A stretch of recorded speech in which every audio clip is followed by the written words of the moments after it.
Alam mo kung ba't ako naiirita? O ito, busy sila dito Tuloy pa eh. rin ang impeachment proceeding sa Kamara laban kay VP Sara sa kabila ng petisyon ng PISE na ipahinto ito. Live mula sa Batasang Pambansa, nangunguna sa balita si News 5 House Correspondent Marian Enriquez. Marian, sino ang inaasahan nating harap sa susunod na impeachment hearing sa Kamara? Yes, Jiggy, pinasampina na nga ng House Justice Committee itong si NBI Director Melvin Matibag at yung isa sa mga abogado ni VP Sara na si Attorney Michael Powa. At ito po... Hoy, nasa CR ka ba? Bakit ka umi-echo?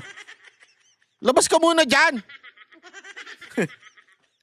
Galit yun, Joke lang po. Si NBI Director Matibag, pinatatawag po siya para magsumite ng mga dokumento kaugnay nga po dun sa kanilang investigasyon sa pagbanta po ni VP Sara sa buhay ni na Pangulong Bongbong Marcos, First Lady Liza Araneta Marcos at dati pong House Speaker Martin Romualdez. Samantalang, ito naman po si Attorney Powa na dating tagapagsalita at Chief of Staff ni VP Sara sa Department of Education, pinagdadala rin ng mga dokumento kaugnay nga po dun sa mga isinumite nilang liquidation reports doon po sa Commission on Audit regarding po sa confidential funds ng ahensya. Actually, ito nga po, kabilang po itong articles of sa impeachment, yung pagbabanta nga sa buhay ng Pangulo, gayon din po yung confidential funds issue. At una na rin pong pinayagan ng Manila Regional Trial Court na humarap nga po sa impeachment hearing sa susunod na linggo po yan sa House Justice Committee. Itong umunoy bagman ni VP Sara na si Ramila Madriaga. Kasulukuyan pong nakakulong ngayon itong si Madriaga sa Camp Bagong Diwa po.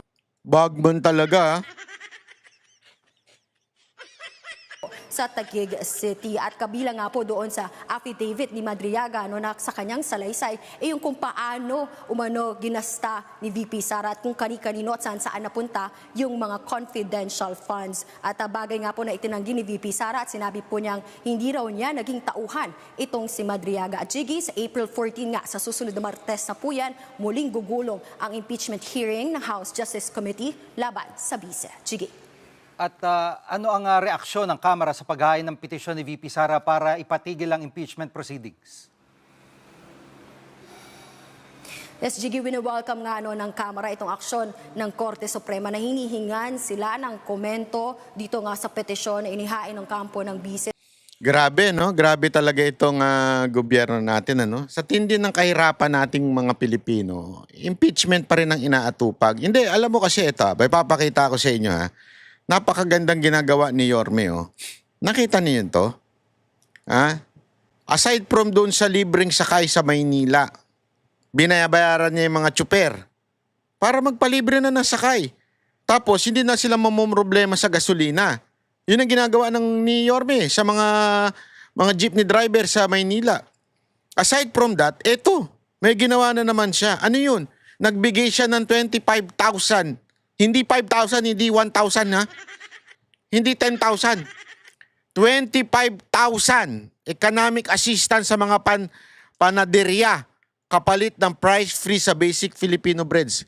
Siyempre, ang usapan dito, wag kayong magtataas. Wag kayong magtataas, bibigyan namin kayo ng 25,000. Para yung mga kababayan natin, makabili pa rin ng mga tinapay.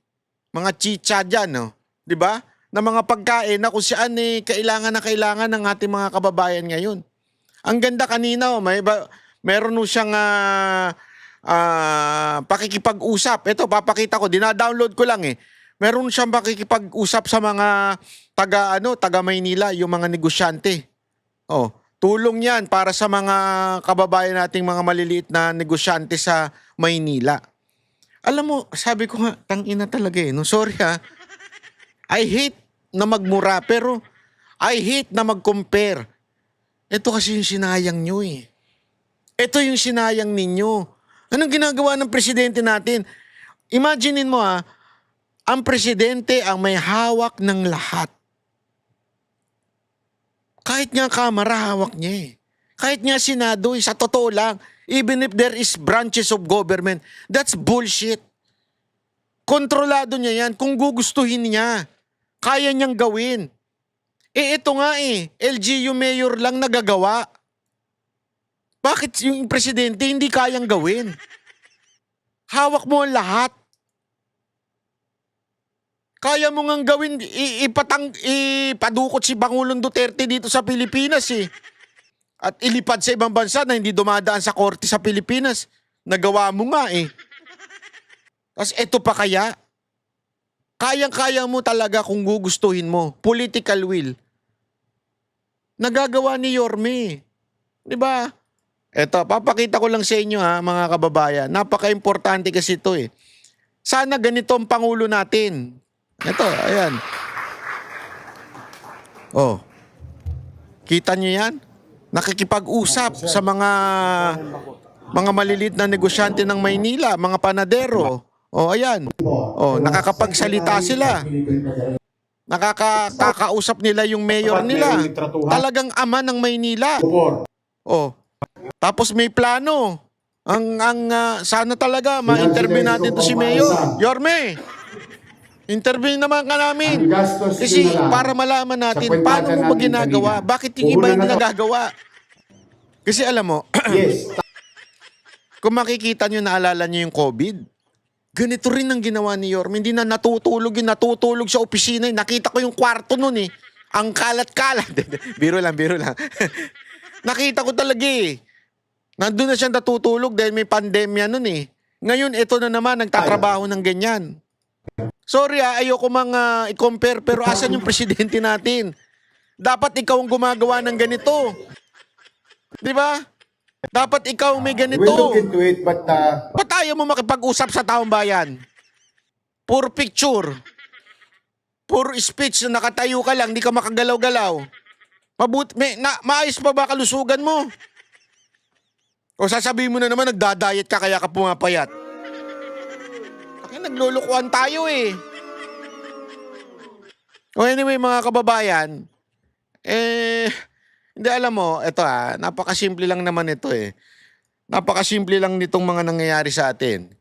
Di ba? Na parang, hanggang kailan? Kasi alam mo, ito ang, ito ang katangian. Hindi ko masasabi kung mabuti ba o masamang katangian ng bawat Pilipino. Yung matiisin, martir. Kaya nga marami din kabit eh. Hindi, marami sa atin ng martir. Marami sa atin ang titiisin talaga. Hanggang kaduluduluhan. Why are we settling for less? That's the question. Why are we settling for less pagdating sa gobyerno? Ano, tatanggapin na lang natin na ganito? Bahala na, kanya-kanyang survival na lang? Dahil walang kwenta yung presidente natin? Dahil ayaw nyo manawagan ng resign? Dahil saan? Kasi nga, si VP Sara Duterte papalit. Mali eh. Mga banateros, malinaw na hindi lang basta mensahe ang narinig natin mula kay VP Sara Duterte sa araw ng kagitingan. Ang tanong ngayon, kayo, ano ang basa ninyo? Simpleng pagpupugay lang ba o may mas malalim na panawagan? Dahil sa panahon ngayon, hindi lang sundalo ang dapat maging matapang, pati tayo mga ordinaryong Pilipino. Kung may napansin kang kakaiba, kung may tanong ka, huwag ka manahimik. Mag-comment ka sa baba. Gusto ko marinig ang opinion mo. At kung gusto mo ng ganitong klaseng banat na walang takot, like, share at subscribe sa Banat Bay. Dahil dito, hindi tayo natatakot magtanong at lalong hindi tayo natatakot malaman ang katotohanan. Banat Bay, laging may paninindigan, dapat ang bawat Pilipino. Ako po si Banat Bay. Kami ang boses ng masa, hindi natatakot. Katotohanan lang, di kami nalulunod. Walang bahid ng sismis, lahat ay totoo. Kahit sino ka pa, pag mali ka babanatan ka. Walang pinipili kulay, wala kaming kinikilingan. Basta para sa bayan, kami lalaban. Pagtama palakpakan, pag mali banatan. Di matitinag, di matatakot. Para sa bayan, tuloy ang sigaw sa takot. Mga baluktot, lahat kayo'y tutumba. Ang hustisya at